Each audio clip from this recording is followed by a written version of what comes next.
So, I guess seeing is believing.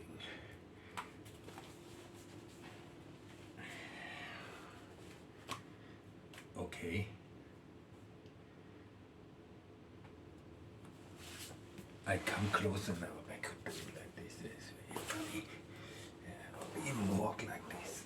I did this as a child. No, not so comfortable anymore. Anyway, I come closer. It's just to show you that I have done some meditation. And by the way, my meniscus is still torn in the left knee. But I decided to make I think it's only the second clip on my channel in English. And the first one was a spontaneous interview with I call her a street prostitute because she was giving her service in the bushes in Pattaya. And that was the only clip in my channel in, I don't know, 1.5 or 2 years that got a significant amount of views and a lot of strange comments. I'm not even sure if I deleted it or not. It's good exercise in letting go. If you drop something that was kind of successful.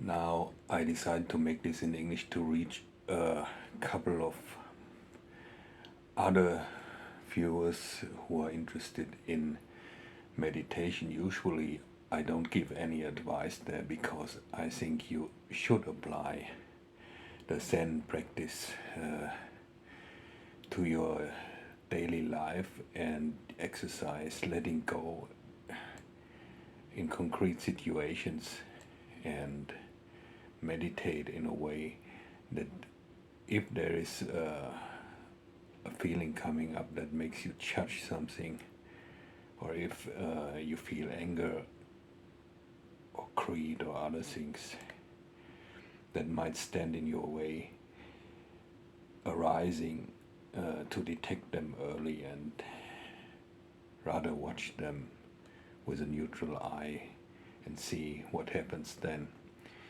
instead of creating artificial situations where you take yourself out of your normal daily context. But there's a lot of questions over the years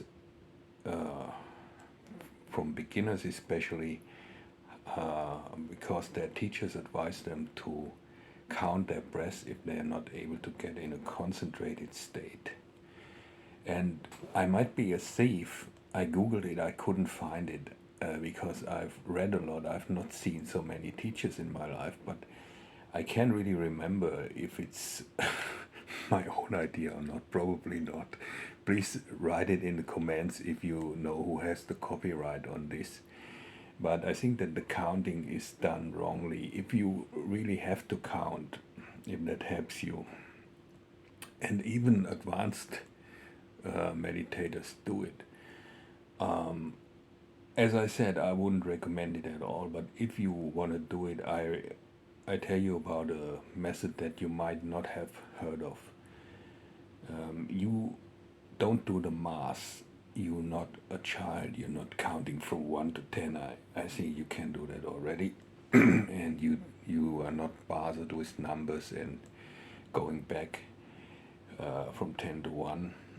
And you don't count on the breathing out, which is usually preferred. Now you breathe in, there is a short break, you breathe out, there is another break.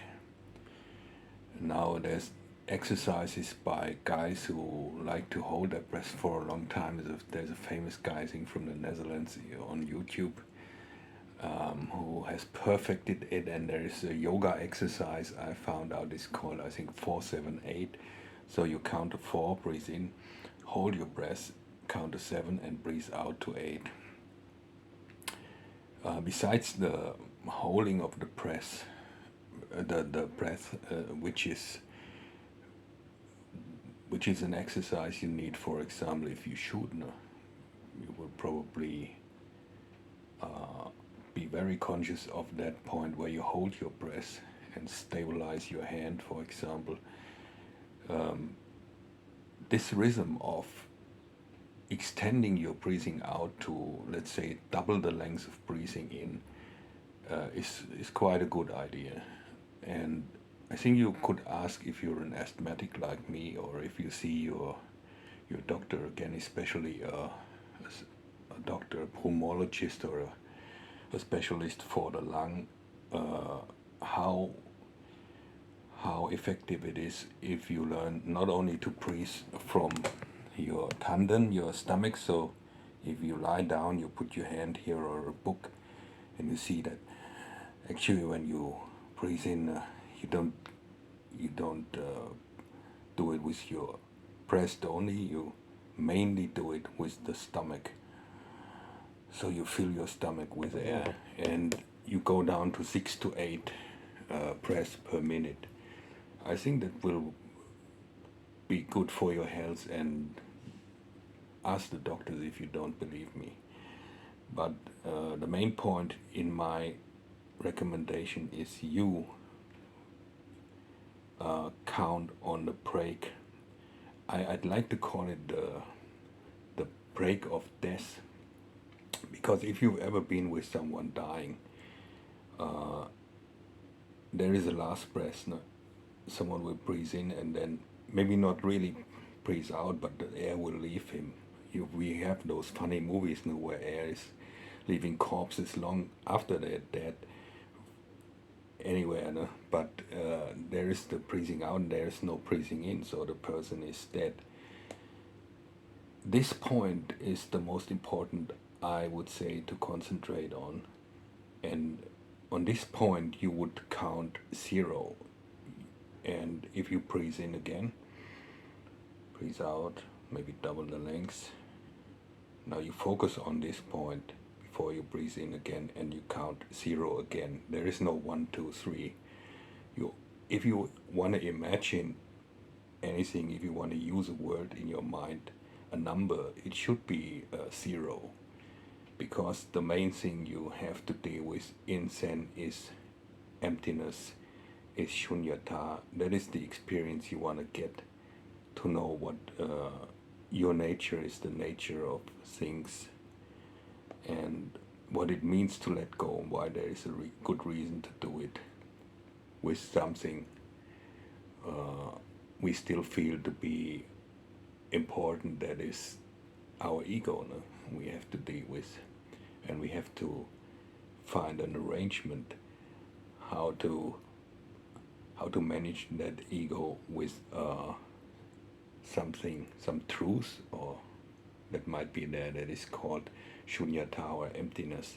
I think the metaphor for emptiness, the best metaphor would be that 0, and you should always go back to the 0. You will do that in your life anyway. You will have to start again from the scratch. You will experience that 0 in one way or the other as a main event during your Zen way. So don't be bothered by any other numbers, and watch the most important point in breathing, which is when you actually stop breathing and then breathe in again, breathe out a longer time. And if you need to do that, imagine or count only on 0. I hope that helps. And please tell me who invented this.